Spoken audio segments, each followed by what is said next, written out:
ઓમ શ્રી ગણેશાય નમઃ. જય શ્રી કૃષ્ણ મિત્રો. મોહિની એકાદશીની વ્રત કથા આપણે સાંભળીશું. ભગવાન શ્રી હરિ વિષ્ણુને અત્યંત પ્રિય છે એકાદશી. ભગવાને શ્રી કૃષ્ણએ ગીતાજીમાં જ કહ્યું છે કે સર્વ વ્રતોમાં ઉત્તમ એકાદશીનું વ્રત મને ખૂબ જ પ્રિય છે. એકાદશી કરવાથી આપણા સમસ્ત પાપ નષ્ટ પામે છે અને અંતમાં ભગવાનના શરણ પામીએ છીએ, વૈકુંઠ ધામ જઈએ છીએ. તો મિત્રો, આ પવિત્ર એકાદશીની વાર્તા જરૂર સાંભળજો અને વિડીયો બીજાને શેર કરવાનું ભૂલશો નહીં, કારણ કે ભગવાનની કથાઓ જો આપણા થકી બીજા સાંભળશે તો એનું પુણ્ય ફળ પણ આપણને મળશે. માટે વિડીયો લાઈક કરજો અને શેર કરવાનું ભૂલશો નહીં. ઓમ નમો ભગવતે વાસુદેવાય. સાધુ સંત કહે છે કે કંઠી નિર્વા તુલસી વ્રત કરા એકાદશી, એટલે કે આપણે આપણા કંઠમાં આ તુલસીની એક માળા ધારણ કરવી જોઈએ તથા એકાદશીના વ્રતનું શ્રદ્ધાપૂર્વક પાલન કરવું જોઈએ. આટલું જ નહીં, એવું પણ કહે છે, જ્યાં નાહી નેમ એકાદશી વ્રત જાણા વેતે પ્રેત સર્વલોકી, એટલે કે જે મનુષ્ય નિયમપૂર્વક એકાદશી વ્રતનું પાલન નથી કરતા એને પ્રેત જ સમજવું જોઈએ. હવે જુઓ, આપણા સંત લોકો આટલી મોટી વાત કહી રહ્યા છે તો આની પાછળનું કારણ શું છે? તો સાંભળો. સંત તુકારામ મહારાજ કહે છે કે આ એકાદશી માત્ર સાધારણ વ્રત નથી, પરંતુ વૈકુંઠ ધામ જવા માટેનો રાજમાર્ગ છે. તો ચાલો આપણે સાંભળીએ અત્યંત પવિત્ર મોહિની એકાદશીની વ્રત કથા. આ વાત એ સમયની છે જ્યારે ધર્મની ધજા તળે યુધિષ્ઠિર મહારાજનું શાસન સંપૂર્ણ પૃથ્વી ઉપર સુખ અને સમૃદ્ધિ ફેલાવી રહ્યું હતું. તો એક દિવસ ધર્મ અને જ્ઞાનની ચર્ચા કરતા કરતા યુધિષ્ઠિરે પૂછ્યું કે હે જનાર્દન, હે કેશવ, વૈશાખ માસના શુક્લ પક્ષમાં આવતી એકાદશીનું શું નામ છે અને એનું પાલન કરવાથી શું ફળ મળે છે? મિત્રો, તમને શું લાગે છે કે ભગવાન શ્રી કૃષ્ણ આ મહત્વપૂર્ણ પ્રશ્નનો ઉત્તર શું કંઈ આમ જ આપી દેશે? જી નહીં. એક આદર્શ ગુરુની જેમ શ્રી કૃષ્ણ ભગવાને શાસ્ત્રોના સંદર્ભ સાથે ઉત્તર આપ્યો. શ્રી કૃષ્ણ ભગવાન બોલ્યા કે હે ધર્મપુત્ર, આ સંદર્ભમાં વશિષ્ઠ મુનિ અને પ્રભુ શ્રી રામ વચ્ચે થયેલ સંવાદને સાંભળો, એમાં જ તમને તમારો જવાબ મળી જશે. અને બસ કથા આ પ્રારંભ થઈ. પૂર્વકાળમાં પ્રભુ શ્રી રામચંદ્રએ તેમના કુલ ગુરુ વશિષ્ઠ મુનિને પૂછ્યું કે હે મુનિવર, સીતાના વિરહમાં હું અત્યંત નિરાશ છું. કૃપા કરી તમે મને કોઈ વ્રત કહો જેના પાલનથી હું સમસ્ત પાપ અને દુઃખોથી મુક્ત થઈ શકું.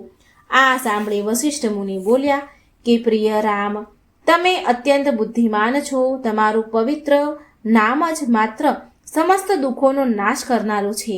છતાં પણ જીવોના કલ્યાણ માટે તમે જે પ્રશ્ન પૂછ્યો છે તે અત્યંત પ્રશંસનીય છે.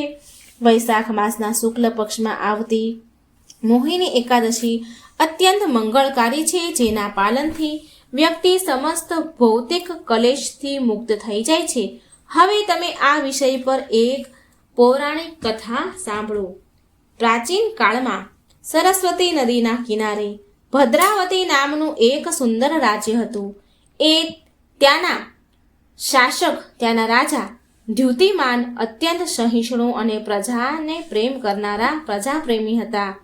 રાજાના રાજ્યમાં ધનપાલ નામનો એક પુણ્યશાળી વૈષ્ણવ તેના પરિવાર સાથે રહેતો હતો. તેમના નામને સાર્થક કરતા કરતા તેણે અનેક ધર્મશાળા, ઉદ્યાન, બગીચા, વિદ્યાલય, શાળાઓ, પાણીની પરબ, ભગવાન વિષ્ણુના મંદિર બનાવ્યા હતા. આ પરોપકારી વૈષ્ણવના 5 પુત્ર હતા. તેના નામ હતા સમાન, જ્યોતિમન, મેધાવી, સુકૃતિ અને દુષ્ટબુદ્ધિ. બધા જ પુત્રો તો સદાચારી હતા, પણ તેનો જે પુત્ર હતો દુષ્ટબુદ્ધિ, તેના નામ પ્રમાણે દુરાચારી હતો. નિષ્પાપ પશુ હત્યા, માંસ ભક્ષણ કરવું, મદિરા પાન, ચોરી, જુગાર વગેરે બધી જ ખરાબ આદતો તેની અંદર હતી. એ કોઈ પણ બ્રાહ્મણ, સાધુ, સંત, વડીલને સન્માન આપે નહીં અને ના કોઈ પ્રકારના ધર્મનું પાલન કરે, પણ ઉપરથી તેના પિતાની સંપત્તિને આંધળાની જેમ વેડફી નાખે. હવે એક દિવસ એમ થયું કે તેના પિતાએ એ દુષ્ટ બુદ્ધિ પુત્રને ખુલ્લે આમ 4 રસ્તા પર કોઈ વેશ્યા સાથે ખંભા ઉપર હાથ મૂકીને જોઈ લીધો, અને એ જ દિવસે ધનપાલે તેના પુત્રને ઘરથી બહાર અને સંપત્તિથી નિષ્કાપ કરી દીધો, બહાર કાઢી મૂક્યો. હવે જુઓ, જે બુદ્ધિ એકવાર મલિન થઈ જાય છે, બુદ્ધિ બગડી જાય છે, તો એટલી સરળતાથી એ શુદ્ધ નથી થતી. તો બસ આવી જ રીતે દુષ્ટ બુદ્ધિ પણ ઘરેથી નીકળી ગયો, પણ માનો એને કંઈ વધારે ફરક ન પડ્યો. તેણે તેની ખરાબ આદતો યથાવત ચાલુ જ રાખી. રાજાના સૈનિકોએ તો એકવાર તેને પકડી પણ લીધો, પણ તેના પિતાના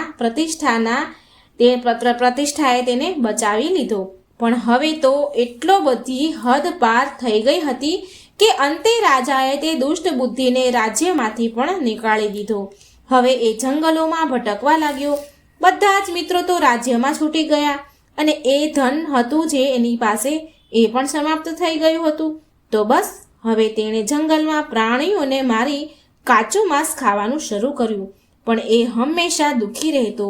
તેના પાપ કર્મનો ઘડો તો એટલો ભરાઈ ગયો હતો કે બસ માનો હવે ફૂટવાનો જ હતો. અને થયું પણ એવું જ કંઈક. એક દિવસ ભટકતા ભટકતા દુષ્ટ બુદ્ધિ કૌંડિન્ય મુનિના આશ્રમમાં આવી પહોંચ્યો. હવે એ સમયે ઋષિ ગંગા સ્નાન કરીને હમણાં જ આશ્રમમાં આવ્યા હતા. એમના કપડામાંથી પડેલા અમુક ગંગાજળના ટીપા દુષ્ટ બુદ્ધિ ઉપર પડી ગયા, અને પછી એ થયું જે ઇતિહાસમાં થતું આવ્યું છે. સાધુ પુરુષના ક્ષણો સંસર્ગનું એ પરિણામ એવું આવ્યું કે દુષ્ટ બુદ્ધિના સમસ્ત પાપ નષ્ટ થઈ ગયા. સાધુ સંતના કપડામાંથી પડેલું એ ગંગાજળનું પાણી એટલું પવિત્ર કે એના બધા જ પાપ નષ્ટ થઈ ગયા. તેણે દુષ્ટ બુદ્ધિએ નમ્રતાથી ઋષિને પ્રણામ કર્યા, અને એ પ્રકારે કહ્યું કે હે ઋષિવર, હું અત્યંત પાપી છું. એવું કોઈ જઘન્ય પાપ નથી જે મેં કર્યું ન હોય. હું મારા પરિવાર અને રાજ્યથી દૂર થઈ ચૂક્યો છું. હે ઋષિવર, શું મારા જેવા પાપી માટે આ દુઃખના સાગરમાંથી મુક્ત થવાનો કોઈ માર્ગ છે? તો આ પ્રકારે કહીને એ ઋષિ કૌંડિન્ય સામે આશાભરી નજરોથી જોવા લાગ્યો. આવા વચન સાંભળીને ઋષિવર બોલ્યા, હે વત્સ, ધ્યાનપૂર્વક સાંભળ. હું તને એક એવા વ્રત વિશે કહું છું જે મેરુ પર્વત કરતાં પણ વધારે પ્રચંડ પાપનો નાશ કરી દે છે. આ વ્રતના પાલનથી થોડી જ ક્ષણોમાં તારા સમસ્ત પાપનો નાશ થઈ જશે, અને તું આધ્યાત્મિક ગતિને પ્રાપ્ત કરીશ. અને આ વ્રત એ છે કે વૈશાખ માસના શુક્લ પક્ષમાં આવનારી મોહિની એકાદશી વ્રત. આ વ્રતનું દ્રઢતાપૂર્વક શ્રદ્ધાપૂર્વક પાલન કર, એટલે તારા બધા જ પાપ કર્મ સમાપ્ત થશે. આમ કહી ઋષિએ મોહિની એકાદશીના વ્રતની વિધિ કહી. ઋષિના કહ્યા પ્રમાણે દુષ્ટ બુદ્ધિએ આ વ્રતનું પાલન કર્યું, અને એના પરિણામ સ્વરૂપ તેના બધા જ પાપ નાશ પામ્યા, અને દિવ્ય શરીર મેળવીને ગરુડ ઉપર સવાર થઈને વિષ્ણુ લોક ગયો. અને આ પ્રમાણે વશિષ્ઠ મુનિ દ્વારા પ્રભુ શ્રી રામચંદ્રને સંભળાવેલી કથાનું સમાપન કરતા ભગવાન શ્રી કૃષ્ણએ યુધિષ્ઠિરને કહ્યું કે હે ધર્મરાજ, આ વ્રતના પાલનથી 6ઠ્ઠા ભાગની તુલના કોઈ તીર્થ સ્નાન કે દાનથી નથી થઈ શકતી. જે વ્યક્તિ આ કથાને સાંભળે છે તો પણ તેને 1000 ગાયને દાન કરવાનું પુણ્યફળ મળે છે. તો મિત્રો, આ હતી કથા, અને હવે આપણે સાંભળીએ આ વ્રતનું પાલન કેવી રીતે કરવું જોઈએ. જેમ કે આધ્યાત્મિક અને આયુર્વેદ આ બંનેની દ્રષ્ટિએ સવારે બ્રહ્મ મુહૂર્તનો સમય સર્વોત્તમ માનવામાં આવ્યો છે. બ્રહ્મ મુહૂર્ત એટલે કે સૂર્યોદયના 1.5 કલાક પહેલાનો સમય. જે વ્યક્તિ એકાદશીનું નિયમપૂર્વક પાલન કરવા માંગે છે તેને જરૂર એકાદશીના દિવસે બ્રહ્મ મુહૂર્તમાં ઉઠવું જોઈએ અને સ્નાન આદિ કામથી પરવારી સ્વચ્છ થઈને ભગવાનની મંગળા આરતી કરવી જોઈએ. જો જાતે મંગળા આરતી ન થઈ શકે તો ઓનલાઈન મંગળા આરતીના દર્શન જરૂર કરવા જોઈએ. પછી ભગવાન સામે એકાદશી વ્રતનો સંકલ્પ કરવો, તુલસી માને જળ ચડાવવું, દીવો કરવો અને તેમને 3 વાર પ્રદક્ષિણા કરવી. તેમની સામે બેસીને હરે કૃષ્ણ કૃષ્ણ કૃષ્ણ હરે હરે, હરે રામ રામ રામ હરે મંત્રના જાપ કરવા. આખો દિવસ અન્ન ખાવું નહીં, અનાજ લેવું નહીં, ચોખા લેવા નહીં. જો જરૂર લાગે તો દૂધ છે, ફળ છે, એકાદશી પ્રસાદ ફરાળ કરી શકાય છે. સંધ્યા સમયે ભગવાન સામે અને તુલસીમાં સામે ઘીનો દીવો કરવો અને બની શકે તો ભગવાનના ભજન કીર્તન કરવા. આખો દિવસ ભગવાનનું સ્મરણ કરવું. હાલતા ચાલતા બેસતા ઉઠતા જ્યારે પણ થાય ભગવાનનું નામ લેવું. આવી રીતે આખો દિવસ એકાદશીનો નીકાળવો અને બીજા દિવસે એકાદશીના પારણાનો સમય થાય ત્યારે એ પારણાના સમયે ભગવાનને થાળ ધરાવો અને જે થાળ ધરાવેલો હોય તે થાળ, જે ભોગ ધરાવ્યો હોય એ પ્રસાદ રૂપમાં કોઈ બ્રાહ્મણને કે જરૂરિયાતમંદ વ્યક્તિને, કોઈ વૈષ્ણવને આપો અને પછી એ આપણી શક્તિ અનુસાર, ક્ષમતા અનુસાર દાન આપવું અને અંતમાં ભગવાનને પ્રાર્થના કરવી, ભગવાનને એકાદશી અર્પણ કરવી અને એ પ્રસાદ આપણે પણ ગ્રહણ કરી એકાદશીના પારણા કરવા. જે ભગવાનને આપણે પ્રસાદ ધર્યો હોય એ જ ગ્રહણ કરી અને પારણા કરવા. મિત્રો, સ્કંદ પુરાણમાં પ્રભાસ ખંડમાં માર્કંડે ઋષિ અને ઇન્દ્રદ્યુમનના સંવાદમાં ઋષિ માર્કંડે કહે છે કે જે ફળ સૂર્ય ચંદ્રના ગ્રહણ સમયે કોટી ભાર સોનાના દાનથી મળે છે એ ફળ માત્ર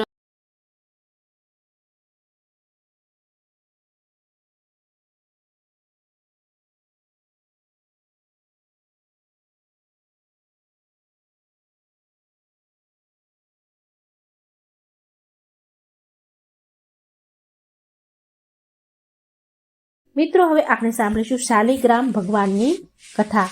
સાસુ વહુ અને શાલિગ્રામ. બહુ સમય પહેલાની વાત છે. એક ગામમાં એક પરિવાર રહેતો હતો. એ પરિવારમાં એક વૃદ્ધ માજી તેના દીકરા અને વહુ સાથે રહેતા હતા. વૃદ્ધ ડોશીમાં બહુ બધી ગાય, ભેંસ અને બકરીઓ રાખતા હતા. ડોશીમાં રોજ જંગલમાં એ ભેંસ ગાયને ચરાવવા લઈ જતા અને તેનું દૂધ નીકાળતા, એને વેચતા હતા અને જે દૂધ વધે વેચતા તેમાંથી દહીં, છાશ અને ઘી બનાવીને પણ વેચતા. ડોશીમાનો દીકરો પણ મહેનત મજૂરી કરતો હતો, જેનાથી એના ઘરનું ગુજરાન સારું ચાલતું હતું. ડોશીમા આ બધા જ કામ કર્યાની સાથે સાથે રોજ શાલિગ્રામ ભગવાનની પૂજા પણ કરતા હતા અને સવાર સાંજ શાલિગ્રામ ભગવાનને ભોગ બનાવીને પણ ચડાવતા હતા, ભગવાનને ભોગ ધરાવતા હતા.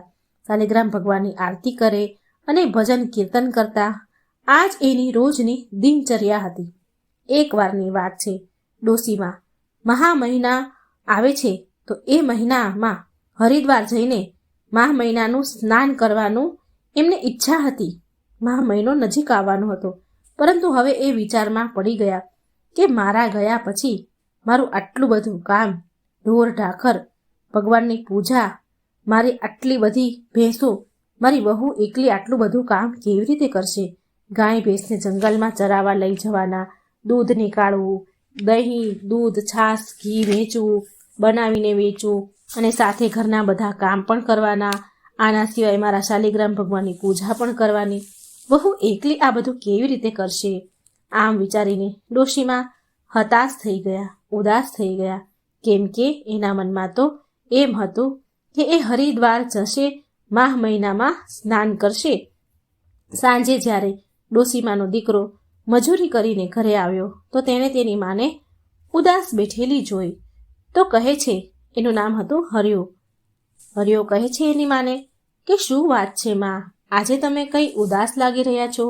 ત્યારે ડોશીમાનો દીકરો માને પૂછે છે તો ડોશીમા થોડી વાર તો ચૂપ રહ્યા, પણ થોડી વાર પછી કહ્યું, બેટા હરિયા, માહ મહિનો આવ્યો છે, આવવાનો છે. મારું મન છે, મારી ઈચ્છા છે કે આ વખતે હું પણ માહ મહિનામાં હરિદ્વાર જઈને સ્નાન કરું, પરંતુ બેટા મારે કેટલી બધી ગાયો છે, ભેંસ છે, વહુ ઘરનું બધું કામકાજ એકલા કેવી રીતે કરશે? ત્યારે હરિયો તેની માને કહે છે, માં, જો તારું મન હરિદ્વાર જઈને માહ મહિનાનું સ્નાન કરવાનું છે તો તું જરૂર જા ને.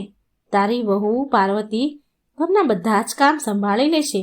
ડોશીમા એના દીકરાને કહે છે, બેટા તું એકવાર તારી પત્નીને પૂછી તો લે.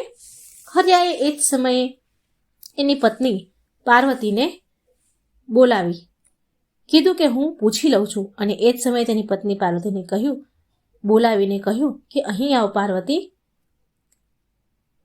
અને હરિયાએ એની પત્નીને બધી વાત કહી. હવે ડોશીમાં જે વહુ છે, ડોશીમાની જે વહુ છે એ બહુ સાફ દિલની, એ એકદમ ભોળી, સીધી સાદી, એકદમ સરળ સ્વભાવની હતી. દુનિયાદારીની ચાલાકી એને આવડતી જ ન હતી.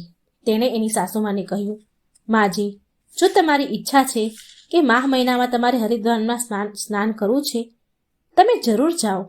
હું તમારા ગયા પછી તમારા બધા જ કામ કરી લઈશ.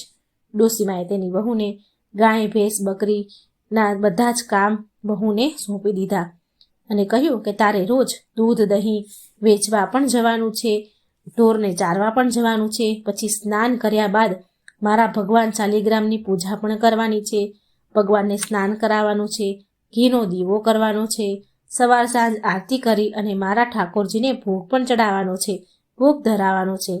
વહુએ બધું જ કામ તેની સાસુમા પાસેથી સારી રીતે સમજી લીધું. ત્યારે ડોશીમાને શાંતિ થઈ અને પાછા એ ડોશીમા 1 મહિના માટે હરિદ્વારમાં માઘ મહિનાનું સ્નાન કરવા માટે ચાલ્યા ગયા.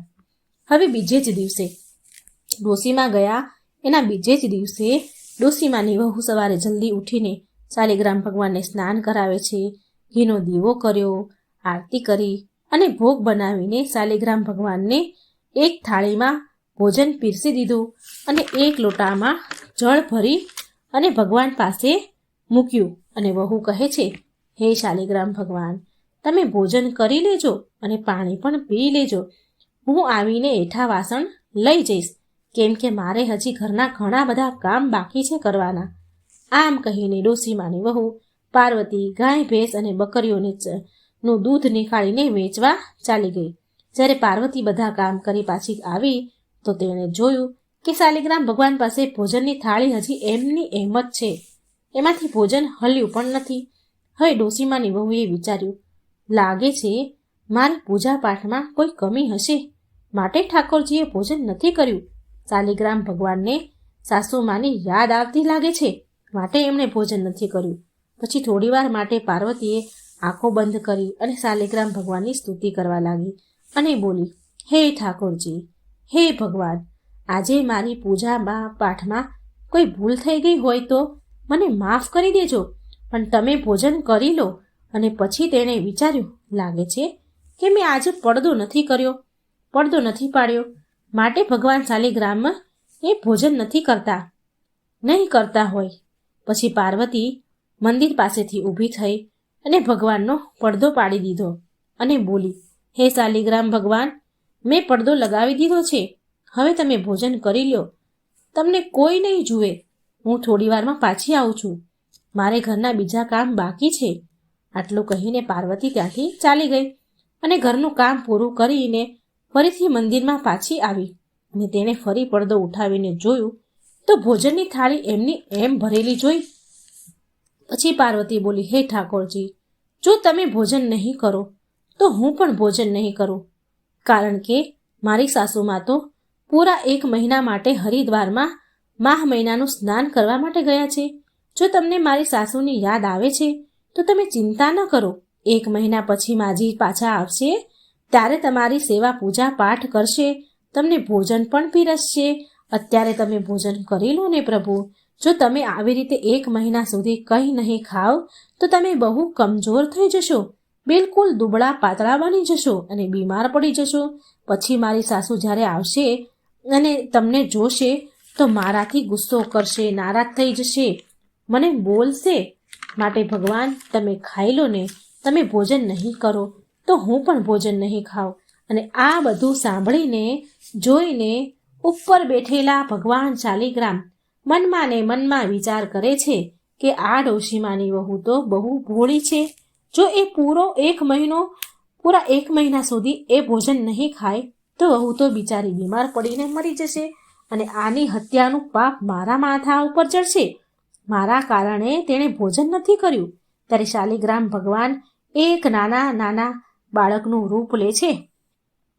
નાના હાથ, નાના પગ, પીળા રંગના ધોતી અને કુર્તો પહેરીને, હાથમાં મુરલી, પગમાં ચાંદીના કડા, ગળામાં સોનાની માળા, હાથમાં વાંસની મુરલી લીધી અને ત્યાં શાલિગ્રામની જ્યાં મૂર્તિ હતી ત્યાં પ્રગટ થયા અને તેમણે બધું જ ભોજન કરી લીધું અને જે લોટામાં પાણી પણ મૂક્યું હતું એ પણ પી લીધું.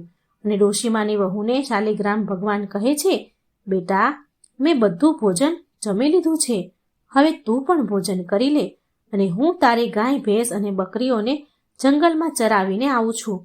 સાંજે જ ઘરે પાછું આવીશ. ત્યારે પાર્વતી બોલી, હે ઠાકોરજી મહારાજ, તમે શું અમારા ઢોરને ચરાવવા જશો? જો મારી સાસુને ખબર પડશે ને તો એ બહુ નારાજ થશે, મારા પર બહુ ગુસ્સો કરશે. ત્યારે શાલિગ્રામ ભગવાન બોલ્યા, અરે પાર્વતી, પૂરો દિવસ, આખો દિવસ હું ઘરમાં રહીશ તો મારું મન પણ નહીં લાગે. આવી રીતે જો હું તારી બકરી ગાય ભેંસ ચરાવીને લાવીશ તો મારો આખો દિવસ નીકળી જશે. પછી પાર્વતી કંઈ બોલી નહીં અને આમ શાલિગ્રામ ભગવાન તેના બધા જ ઢોરને ગાય ભેંસ બકરીને જંગલમાં ચરાવવા માટે લઈ ગયા અને સાંજે બધા ઢોરને લઈને ઘરે ચરાવીને પાછા આવ્યા. અને આવીને કહે છે, ભગવાન શાલિગ્રામ કહે છે, પાર્વતી, ઓ પાર્વતી, ગરમ ગરમ રોટલી, દૂધનો વાટકો અને માખણ આપી દે મને બહુ ભૂખ લાગી છે. ડોશીમાની વહુએ ભગવાનની વાત સાંભળી અને તેમને જલ્દીથી આસન પર બેસાડ્યા અને ભોજનની થાળી પીરસી. ગરમા ગરમ દૂધનો વાટકો, માખણ અને રોટલી ખાવાનું પીરસી દીધું. ભગવાન શાલિગ્રામે ભોજન કર્યું, માખણ ખાધું, ગરમ દૂધ પીધું અને પાછા એની મૂર્તિમાં ચાલ્યા ગયા. હવે આવું રોજ થવા લાગ્યું. આમ પૂરો માહ મહિનો ધીરે ધીરે વીતતો ગયો. હવે ડોશીમાનો પાછો આવવાનો સમય થયો. માહ સ્નાન કરીને ડોશીમા પાછા તેમના ઘેર આવ્યા. ઘરે આવતા જ ડોશીમા સૌથી પહેલા એમના ઘરના મંદિરમાં ભગવાન શાલિગ્રામના દર્શન કરવા માટે ગયા તો ત્યાં તેમણે ભગવાન શાલિગ્રામની મૂર્તિ દેખાણી નહીં. ત્યારે ડોશીમાએ એની વહુ પાર્વતીને પૂછ્યું કે વહુ, મારા ભગવાન શાલિગ્રામની મૂર્તિ ક્યાં છે? વહુ બોલી, માજી, તમારા શાલિગ્રામ ભગવાન આપણા ઢોરને ચરાવવા માટે જંગલમાં ગયા છે, હવે તો એ સાંજે જ પાછા આવશે. આ સાંભળીને ડોશી તો પેલા ચોંકી ગયા, હેરાન થઈ ગયા અને બોલ્યા કે શું ઠાકોરજી ભગવાન મૂર્તિમાંથી બહાર નીકળે ખરી અને એ પાછા ઢોર ચરાવવા જાય? વહુ, તું ખોટું બોલી રહી છો. તે જ મારા ઠાકોરજીની મૂર્તિને શાલિગ્રામને ક્યાંક મૂકી દીધા છે અથવા તો ક્યાંક ફેંકી દીધા છે. સાચું બોલ, મારા શાલિગ્રામ ભગવાન ક્યાં છે? આમ સાસુમાં તેની વહુને જોર જોરથી બોલે છે, ગુસ્સો કરે છે, ખીજાય છે. ત્યારે ડોશીમાનો દીકરો હરિયો આવ્યો એટલામાં અને ડોશીમાએ પણ તેના દીકરા હરિયાને જોયો. એટલે હરિયો કહેવા લાગ્યો, માં, તું જાત્રામાંથી હરિદ્વારથી ક્યારે પાછી આવી ગઈ? ત્યારે ડોશીમા બોલ્યા, બેટા, હું તો હજી હમણાં જ આવી છું અને ઘરમાં આવીને શાલિગ્રામ ભગવાનના દર્શન કરવા માટે મંદિરમાં ગઈ તો મેં જોયું કે શાલિગ્રામ ભગવાનની મૂર્તિ તો છે જ નહીં મંદિરમાં અને તારી વહુ એવું કહી રહી છે કે તેણે શાલિગ્રામ ભગવાનને ઢોરને ચરાવવા માટે જંગલમાં મોકલ્યા છે. જો બેટા, મેં તારા કહેવા પર હરિદ્વારમાં માહ મહિનાનું સ્નાન કરવા માટે હું રાજી થઈ હતી અને મેં ઘરનું અને શાલિગ્રામ ભગવાનની પૂજાની જવાબદારી પાર્વતી તારી વહુને સોંપી હતી. હવે તું જ તારી પત્નીને પૂછ કે મારા શાલિગ્રામ ભગવાન ક્યાં છે? ત્યારે હરિયાએ તેની પત્નીને પૂછ્યું, પાર્વતી, ભગવાનની મૂર્તિ ક્યાં છે? ત્યારે પાર્વતીએ પણ એક જવાબ આપ્યો જે તેણે તેની સાસુમાને આપ્યો હતો. એ કહે છે, ભગવાન મૂર્તિમાંથી નીકળીને ઢોરને ચરાવવા માટે જંગલમાં ગયા છે અને હવે તે સાંજે જ પાછા આવશે. ત્યારે ડોશીમા તેના દીકરાને કહે છે, સાંભળી લીધું હરિયા? ક્યાંક મૂર્તિમાંથી ભગવાન ક્યાંય બહાર નીકળે ખરી? સાંભળ્યું ને તે? ત્યારે હરિયો બોલે કે માં, અત્યાર સુધી તમે 1 મહિના સુધી ધીરજ રાખી છે ને, તો હવે સાંજ સુધી થોડી વધારે ધીરજ રાખી લો. બધી હકીકત સાંજ થતાં ખબર પડી જશે. ધીરે ધીરે સાંજ પડી. ભગવાન શાલિગ્રામ પણ હવે ગાય ભેંસને લઈને ઘરે આવ્યા. ઢોર ચરાવીને ઘરે પાછા આવ્યા અને ડોશીમાની વહુને કહે છે, અરે પાર્વતી, ઓ પાર્વતી, ગરમ ગરમ રોટલી અને દૂધનો વાટકો, માખણ આપી દે મને બહુ ભૂખ લાગી છે. શાલિગ્રામ ભગવાન અને તેનો અવાજ માત્ર વહુને જ સંભળાતો અને ભગવાન દેખાતા, પણ ડોશીમા અને તેના દીકરાને ના તો અવાજ સંભળાતો અને ના ભગવાન દેખાયા. ત્યારે વહુ તેની સાસુમાને કહે છે, જુઓ માજી, આવી ગયા ને તમારા શાલિગ્રામ ભગવાન. હવે તમે જાતે જ પૂછી લો તમારા ભગવાનને. ત્યારે ડોશીમાં અને તેનો દીકરો હરિયો બોલ્યો, પાર્વતી, ક્યાં છે શાલિગ્રામ ભગવાન? અમને તો ક્યાંય નથી દેખાતા. અને ત્યારે વહુ કહે છે, જુઓ, અહીં સામે તો ઊભા છે, મને તો દેખાય છે. ત્યારે ડોશીમાં તેના દીકરાને કહે છે, જો બેટા હરિયા, હું સાચું કહું છું ને, તારી વહુ કેટલું ખોટું બોલી રહી છે. તું પણ અહીં જ ઊભો છે મારી સામે ને. સવારથી સાંજ થઈ ગઈ, પણ આ તારી વહુ બહાના જ કાઢી રહી છે ક્યારની, ખોટું જ બોલી રહી છે. આ સાચું નથી બોલતી. એના ઉપર કામનો બોજ વધારે હતો, માટે તેણે મારા શાલિગ્રામ ભગવાનની મૂર્તિને ક્યાંક ફેંકી દીધા છે, જેથી તેને ભગવાનની પૂજા સેવા ન કરવી પડે. એટલે વહુ બોલી, નહીં નહીં માજી, હું ખોટું નથી બોલી રહી. ત્યારે વહુ હાથ જોડીને ભગવાન શાલિગ્રામને પ્રાર્થના કરે છે કે હે ઠાકોરજી, જેમ તમે મને દેખાવ છો ને તેમ તમે મારી સાસુ અને પતિને દર્શન આપો, નહીં તો એ મને ખોટી માનશે. ત્યારે તે ડોશીમાં અને તેના દીકરાને પણ શાલિગ્રામ ભગવાનના દર્શન થયા અને બંને મા દીકરો ભગવાનના ચરણોમાં પડી ગયા. અને ડોશીમાં રડતા રડતા શાલિગ્રામ ભગવાનને કહે છે, હે ઠાકોરજી મહારાજ, મેં તમારી પૂજા, મારી પૂરી જિંદગી તમારી સેવા પૂજામાં નીકાળી દીધી, પણ તમે મને ક્યારેય દર્શન ન આપ્યા અને ના કોઈ દિવસ મારો ભોગ સ્વીકાર્યો. મારી વહુએ 1 મહિનો, માહ મહિનો તમારી સેવા પૂજા પાઠ કર્યા અને ભોગ લગાવ્યો, તો તમે માત્ર એને દર્શન જ નહીં પણ એનો ભોગ પણ સ્વીકાર્યો અને ઢોરને પણ ચરાવવા માટે જંગલમાં લઈ ગયા. એની સાથે ઘરમાં પણ તમે રહેવા લાગ્યા. ત્યારે ભગવાન શાલિગ્રામ ડોશીમાને કહે છે કે ડોશીમા, તમે તો માત્ર મને પથ્થરની મૂર્તિ સમજીને જ મારી પૂજા કરતા હતા, પણ તમારી વહુએ મને એક જીવતો જાગતો આત્મા સમજ્યો છે, માટે મેં એને દર્શન આપ્યા છે અને મેં એના ભોગને સ્વીકાર કર્યો છે. હે ડોશીમા માજી, તમારી વહુ બહુ સાચી છે, ભોળી છે, હૃદયની સાફ અને સાચી છે અને સરળ છે. આવા લોકો પર તો ઠાકોરજી રીઝે છે. ત્યારે ડોશીમા કહે છે કે હે ઠાકોરજી, મને મારી ભૂલ સમજાઈ ગઈ છે. આ સત્ય સ્વીકારીને ડોશીમા હાથ જોડીને તેની ભૂલની માફી માંગવા લાગ્યા. ભગવાન સામે ખૂબ રડ્યા. શાલિગ્રામ ભગવાન હવે જતા જતા ડોશીમાના ઘરને ઠોકર મારીને ચાલ્યા ગયા, જેથી એમનું ઘર સુંદર મહેલમાં બદલાઈ ગયું અને ઘરમાં અન્નધનના ભંડાર ભરાઈ ગયા. અને 3 મહિના પછી ડોશીમાને વહુ ગર્ભવતી થઈ અને તેને 9 મહિના પૂરા થયાને સુંદર પુત્ર પ્રાપ્ત થયો. શાલિગ્રામ ભગવાને જેમ ડોશીમાની વહુના દર્શન લીધા, તેનો ભોગ સ્વીકાર્યો, એમ હે ભગવાન, હે શાલિગ્રામ, હે ઠાકોરજી, આ કથા કહેનાર, સાંભળનાર, હોકારો ભરનાર એને પણ દર્શન આપજો, તેમનો પણ ભોગ સ્વીકારજો, તેમની બધી જ મનોકામના પૂરી કરજો, તેમના ઘર અન્નધનથી ભરી દેજો. જય શાલિગ્રામ ભગવાન, જય શ્રી હરિ વિષ્ણુ. તો મિત્રો, આ હતી ષટતિલા એકાદશીની વ્રતકથા અને ભગવાન શાલિગ્રામની વ્રતકથા. એકાદશીના દિવસે સાંભળજો અને બીજાને પણ સંભળાવજો.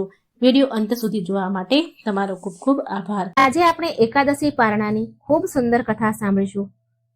ઓમ નમો ભગવતે વાસુદેવાય. ઓમ નારાયણ વિદ્મહે વાસુદેવાય ધીમહિ તન્નો વિષ્ણુ પ્રચોદયાત. મિત્રો, એકાદશીનું જો વ્રત કર્યું હોય કે ન પણ કર્યું હોય તો એકાદશીની કથા જરૂર સાંભળવી જોઈએ અને એકાદશીની કથા સાંભળ્યા બાદ એકાદશી પારણાની કથા પણ જરૂર સાંભળવી જોઈએ. તો મિત્રો, પૂરા ધ્યાનથી, પ્રસન્ન ચિત્ત મનથી આ કથા સાંભળજો. વિડીયો ગમે તો લાઈક કરજો, શેર કરજો અને ચેનલને સબસ્ક્રાઈબ કરવાનું મિત્રો બિલકુલ ન ભૂલશો. કોમેન્ટ બોક્સમાં ભગવાનનું નામ શ્રદ્ધાથી જરૂર લખજો. એકાદશી પારણાની કથા. એક નાના એવા ગામમાં એક ખેડૂત તેની પત્ની સાથે રહેતો હતો. તેને 7 દીકરા અને 1 દીકરી હતી. ખેડૂત પાસે બહુ બધી જમીન હતી, જેમાં તે ખેતરમાં પાક ઉગાડે અને એનાથી તેના પરિવારનું ભરણ પોષણ કરે. ખેડૂતના દીકરા અને દીકરી બહુ સંસ્કારી હતા. ખેડૂત પણ બહુ સીધો સાદો અને દયાળુ માણસ હતો. તેની પત્ની પણ સારા સ્વભાવની ધાર્મિક વૃત્તિવાળી હતી, પૂજા પાઠ કરનારી હતી. એ હંમેશા એકાદશીના વ્રત કરતી હતી. ધીરે ધીરે સમય વીત્યો અને ખેડૂતના દીકરા મોટા થયા, દીકરી પણ મોટી થઈ. ધીરે ધીરે મોટા થયા એટલે હવે ખેડૂતે તેના 7 દીકરાના લગ્ન કરાવી દીધા અને તેની દીકરીને પણ સારું ઘર ને વર જોઈને પરણાવી દીધી. કહેવાય છે કે માતા પિતા સદાય કોઈના જ નથી રહેતા. આમ ધીરે ધીરે સમય વીત્યો. એટલે ખેડૂત અને તેની પત્ની દેવલોક સીધાવી ગયા. હવે સાતેય ભાઈ સંયુક્ત પરિવારમાં રહે છે, ખેતી કરે છે. પરિવારમાં એકતા હતી, પ્રેમ હતો. સાતેય ભાઈએ મળીને ખેતીવાડી સારી રીતે સંભાળી લીધી. બહેન પણ સાસરે સુખી હતી. ત્યાં કોઈ જ કમી ન હતી. સાસુ સસરાની એ ખૂબ સેવા કરતી અને ગ્રહસ્થ જીવનને સારી રીતે બહેને સંભાળી લીધું હતું. સાતેય ભાઈ પણ એની બહેનને ખૂબ પ્રેમ કરતા હતા. સાતેય ભાઈ જે ખેતીનું કામ કરે છે અને ખૂબ સુખી જીવન ચાલે છે. એક વારની વાત છે, શિયાળાનો સમય હતો. ખેતરમાં શેરડી, ઘઉં, વટાણા, રાયના પાક ઉભા હતા. જમીન ખૂબ વધારે હતી. ઘરમાં વહુના કામ પણ ઘણા વધારે હતા. પાક જે ખેતરમાં ઉગ્યા હોય તેનું ધ્યાન 24 કલાક રાખવું પડતું હતું, જેથી કોઈ જાનવર પાકને નષ્ટ કરી ન જાય. સાતેય ભાભીઓએ મળીને વિચાર્યું કે આપણે બહેનને થોડા દિવસ પિયરમાં રહેવા બોલાવી લઈએ. એ અહીં રહી પણ જશે અને આપણું કામ પણ થઈ જશે અને આપણે ખેતીવાડીનું કામ પણ કરી લઈશું. આ વાત સાતેય ભાઈઓને પણ સાચી લાગી. સાતેય ભાઈએ વિચાર્યું, ઠીક છે, બહેનને બોલાવી લઈએ. બહેનનું નામ તુલસી હતું. બહેન તો સાક્ષાત અન્નપૂર્ણા હતી. સાતેય ભાઈની બહેન તુલસી બહુ જ ધાર્મિક સ્વભાવની હતી. તુલસીની માતાને 7 દીકરા થયા તો એની માતાને એવી ઈચ્છા હતી કે મને એક દીકરી પણ જોઈએ છે. તેણે ભગવાન પાસે એક પુત્રી માંગી. ભગવાનને કહ્યું, મને એક પુત્રી આપો. જ્યારે તુલસીની માતાને દીકરીનો જન્મ થયો તો એણે તેનું પ્રેમથી નામ તુલસી રાખ્યું, કેમ કે તુલસીની માતા એકાદશીનું વ્રત કરતી હતી, પૂજા કરતી હતી. એને તુલસીમાં પર ખૂબ શ્રદ્ધા હતી, માટે તેણે તેની દીકરીનું નામ તુલસી રાખ્યું. તુલસી બહુ સંસ્કારી હતી. એણે પણ તેની માતાને કાયમથી પહેલેથી જ એકાદશીના વ્રત કરતા જોયા હતા અને તુલસીજીની પૂજા પણ કરતા એની માતાને જોતી હતી, માટે એ પણ બહુ સંસ્કારી હતી. બધાએ નિર્ણય કર્યો ભાઈઓએ કે તુલસીને લઈ આવ્યા. પછી તે તુલસીને તેના સાસરેથી સાતેય ભાઈઓ તેડી આવ્યા. હવે તુલસી પિયરમાં આવી ગઈ. એકાદશીના ઉપવાસ કરતી હતી. જ્યારે બહેન પિયર આવી તો બધાને ખબર પડી કે તેની બહેન ગર્ભવતી છે. તેનો 5મો મહિનો ચાલી રહ્યો છે. પિયર આવતા જ તુલસી ઘરનું રસોડું, કામ કાજ સંભાળી લીધું. ઘરના બધા કામ કરવા લાગી. સાતેય ભાઈઓ અને ભાભીઓ વારાફરથી ખેતરનું રખેવાળું કરવા જતા હતા. ખેતરમાં કામ ઘણું હતું. તુલસી ઘરે રહીને કચરા, પોતા, કપડાં, વાસણ, જમવાનું બનાવવું આ બધા જ કામ કરે અને તેના ભાઈઓના છોકરાઓને પણ તેની સંભાળ રાખવા લાગી. ધીરે ધીરે સમય વીત્યો. હવે પિયર આવ્યા બાદ જ્યારે એકાદશીની તિથિ આવી તો તુલસી એકાદશીનો ઉપવાસ રાખ્યો, પૂજા કરી. બીજા દિવસે વ્રતના પારણા કરવા હતા, માટે એ વિચારતી હતી કે મારે મંદિરમાં પૂજા પાઠ કરવા માટે જવું છે. ત્યાં જઈને હું તુલસીમાની કથા અને એકાદશીની કથા સાંભળી લઈશ, વ્રતના પારણા કરીશ અને બ્રાહ્મણને કંઈક દાન આપીશ. સીધું આપીને એકાદશીના પારણા હું કરીશ.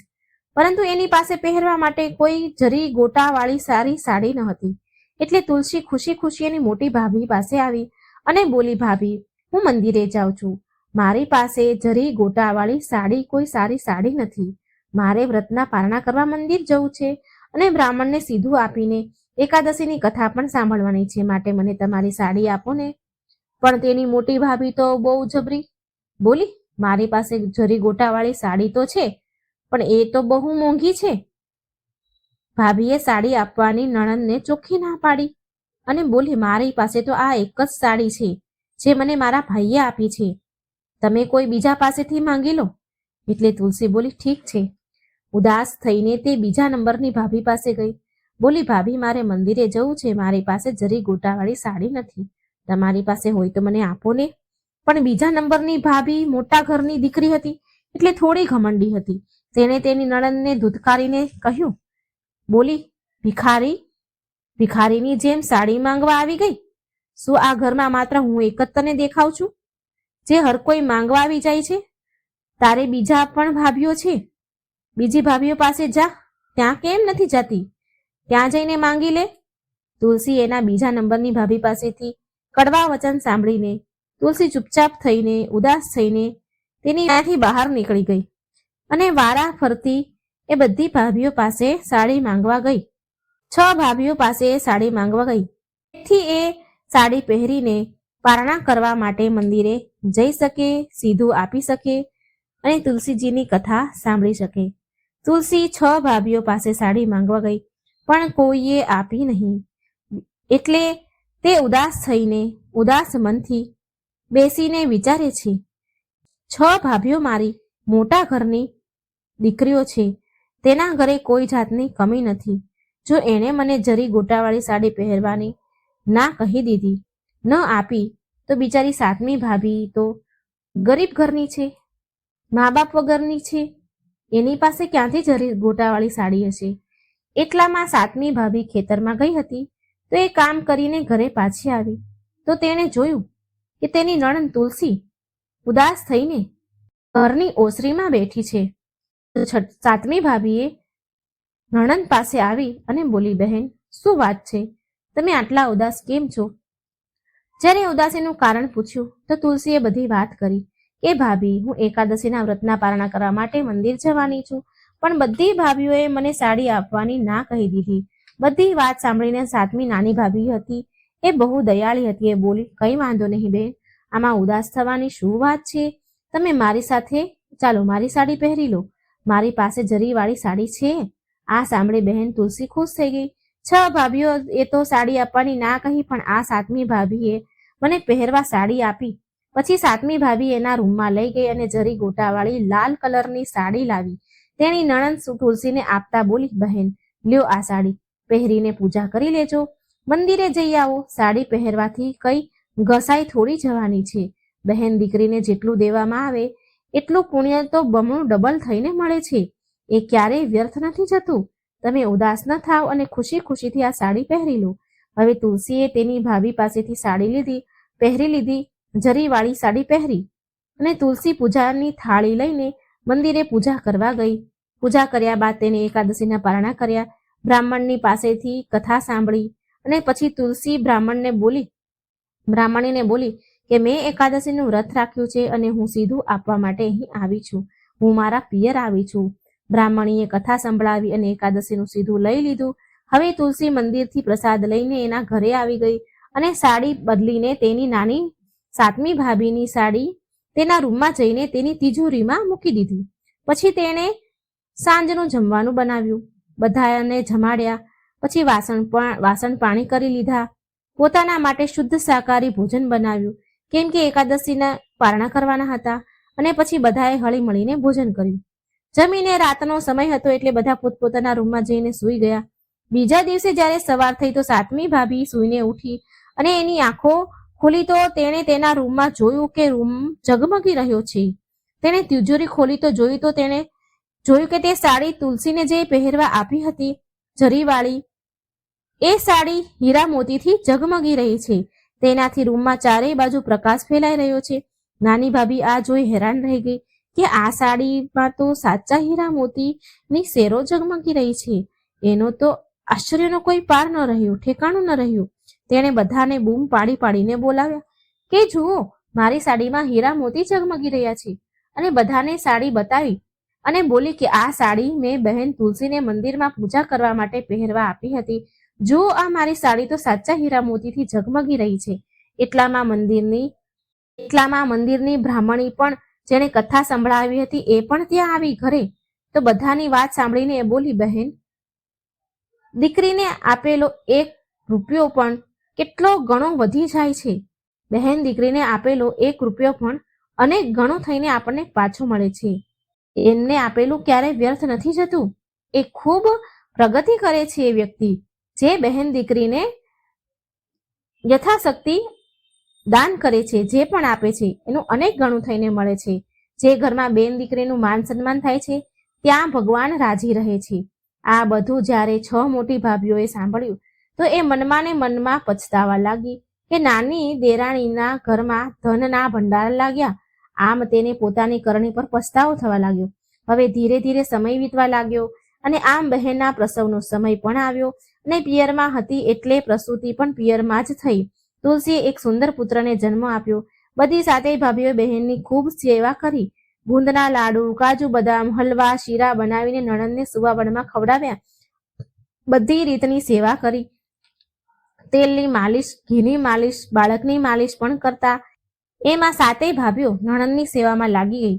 શુભ સમયે બાળકનું નામકરણ કર્યું, બાળકની છઠ્ઠી કરી અને પછી 1.25 મહિના બાદ બહેનના સાસરેથી જવા માટે બોલાવો આવ્યો કે હવે તુલસીને સાસરે મોકલવામાં આવે.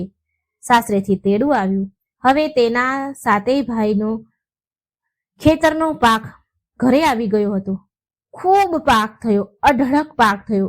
દરેક વર્ષ કરતા આ વર્ષે બમણો પાક થયો. સાતેય ભાઈ બહુ ખુશ થયા. તેની બહેન સાક્ષાત અન્નપૂર્ણા છે. એના પગલાથી તેના ઘરમાં આટલો સારો પાક થયો છે. તે સાતેય ભાઈઓએ નિર્ણય કર્યો કે તે હવે 7 નહીં પણ 8 ભાગ પાડશે. એક ભાગ તે તેની બહેનને આપશે, કેમ કે તેની બહેનનો હક બને છે. સાતેય ભાઈએ 8 ભાગ પાડ્યા અને 8મા ભાગના પૈસા તેની બહેન તુલસીને આપી દીધા. બહેન વિદાય થઈ તો તેને ખૂબ આપ્યું, પૈસા, કપડાં, ઘરેણાં ખૂબ આપ્યું. 7મો ભાઈ ખુદ એની બહેન તુલસીને સાસરે મૂકવા ગયો. જે દિવસે જે સમયે સાતેય ભાઈઓએ તેની બહેનના ખેતરનો પાક 8મો ભાગ આપવાનો નિર્ણય લીધો હતો, એ જ સમયે ભગવાન વિષ્ણુ અને માતા લક્ષ્મીનો સ્થાયી વાસ થઈ ગયો હતો તેમના ઘરમાં. એના ઘરમાં લક્ષ્મીજીનું આગમન થઈ ગયું હતું. એના ઘરમાં અન્નધનના ભંડાર ભરાઈ ગયા હતા. મિત્રો, દીકરીઓ કઈ ધનની ભૂખી નથી હોતી. જે ઘરમાં દીકરીને આવકાર, સન્માન અપાય છે તો શ્રીહરિ બહુ પ્રસન્ન રહે છે. તેનાથી હંમેશા એમની કૃપા રહે છે તે વ્યક્તિ પર. બેન દીકરીને જે પણ આપો તેનું બમણું કરી ભગવાન તમને પાછું આપે છે. કામ ધંધામાં પ્રગતિ થાય છે. તેથી બેન દીકરી જો ઘરે આવે તો તેને ઉચિત આદર સત્કાર કરવો. જે પણ સામર્થ્ય હોય એ ભેટ આપીને વિદાય કરવી. ક્યારેય ખાલી હાથે ન જવા દેવા, કારણ કે જેટલા આશીર્વાદ ફળે છે એટલો નિશાસો પણ લાગે છે. માટે દીકરી ક્યારેય ખાલી હાથે ઘરેથી ન જવી જોઈએ. ફૂલ નહીં તો ફૂલની પાકડી આપીને વિદાય કરવી. તેના પર હંમેશા માતા લક્ષ્મીની કૃપા રહે છે. બોલો ભગવાન વિષ્ણુની જય. જય મા લક્ષ્મી. હે મા લક્ષ્મી, હે શ્રીહરિ, જેવા તમે 7 ભાઈના ઘરમાં બિરાજમાન થયા, તુલસી પર કૃપા કરી, એવી જ રીતે આ કથા સાંભળનાર, બોલનાર, હોકારો ભરનારના ઘરમાં હે મા લક્ષ્મી, હે શ્રીહરિ સદાય નિવાસ કરજો. તમારી કૃપા સદાય એમના પર રાખજો. જય શ્રી કૃષ્ણ. રાધે રાધે. Thank you.